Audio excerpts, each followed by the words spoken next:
জাকাত দেয় মানুষকে দেখানোর জন্য, ঠিক নেই?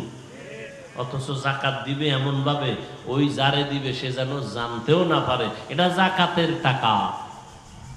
আর আমরা মাইক লাগাই লইছি, মাইক আইও পৃথিবীর থাক ক্লাসের কাপড় দিমু, আইও অন টাইম কাপড় যেটা একবার পরলে শেষ, আর 250 গ্রাম চিনি, আধা কেজি সেমাই, আসো জাকাত। দোকানওয়ালারাও সাইনবোর্ড লাগায় রাখছে স্বল্প মূল্যে জাকাতের কাপড় পাওয়া যায়, আছে না নেই? এর দ্বারা জাকাত আদায় হবে ঠিক, কিন্তু বরকত পাওয়া যাবে না। হায় হায় হায়, গরিবের দান করা এক জিনিস, গরিবের হক আদায় করা ভিন্ন জিনিস। জাকাত দেওয়া এক জিনিস, জাকাত আদায় করে দেওয়া আলাদা জিনিস। আম্মা জান আয়েশা রাদিয়াল্লাহু তাআলা আনহা খাদেম রে বললেন, আমার জাকাতের টাকা অমুক এক গরিবের দাও, সে অসুস্থ রোগী, বাড়িতে পৌঁছাইয়া দিয়া আসো। তবে 3টা শর্ত। 1 নাম্বার, তার হাতে জাকাতের টাকা দিবা না। 2 নাম্বার, জাকাত কথাটা বলবা না।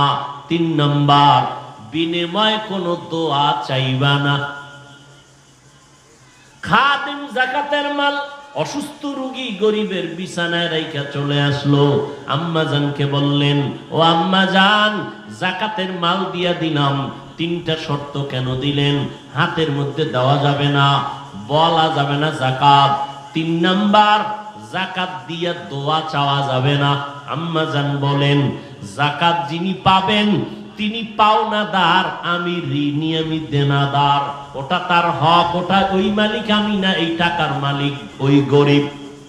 জাকাতের টাকার মালিক ধনী না গরিব? গরিব।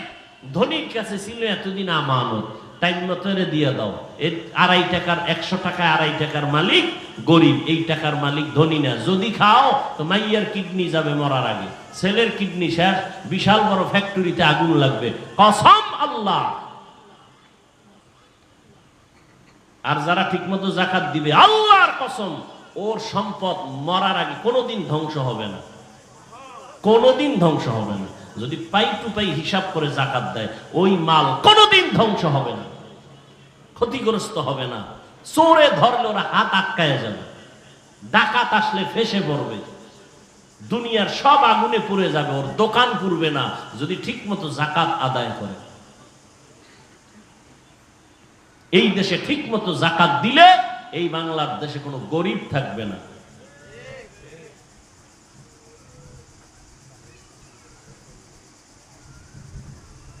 বরং ধনীরা জাকাত দিবে দূরের কথা, গরিবেরটা চুষে চুষে খায়।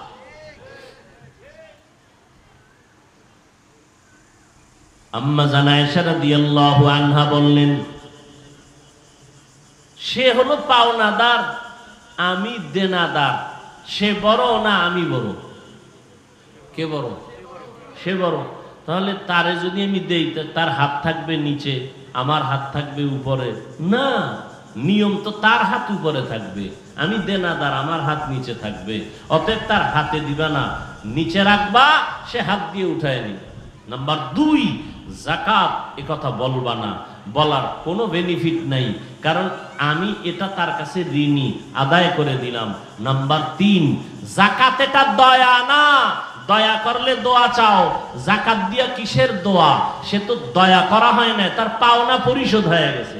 তুমি যদি আলাদা কিছু দাও তাহলে দোয়া চাইতে পারো। জাকাত দিয়ে কোনো দয়া হয় না, দান করলে দয়া হয়। জাকাত এটা দান না, আমরা তো মনে করি উল্টা। আর এই বয়ান কোন খতিব মসজিদে দিলে ওর চাকরি খেয়ে ফেলবে দুনিয়ার ধান্দাবাজেরা। জাকাত এটা দয়া না, আজীবনের জন্য মনে রাখবেন, জাকাত দেওয়া এটা গরিবের হক আদায় করা, এটা দয়া না, তার ঋণ পাওনা পরিশোধ করে দেওয়া। এজন্য আম্মাজান বললেন, জাকাত দিয়া দোয়া চাইবা না।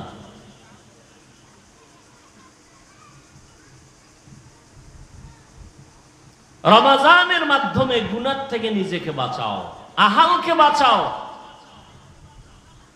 খানা দানার থেকে বাঁচাইছি পেট, ঠিক না?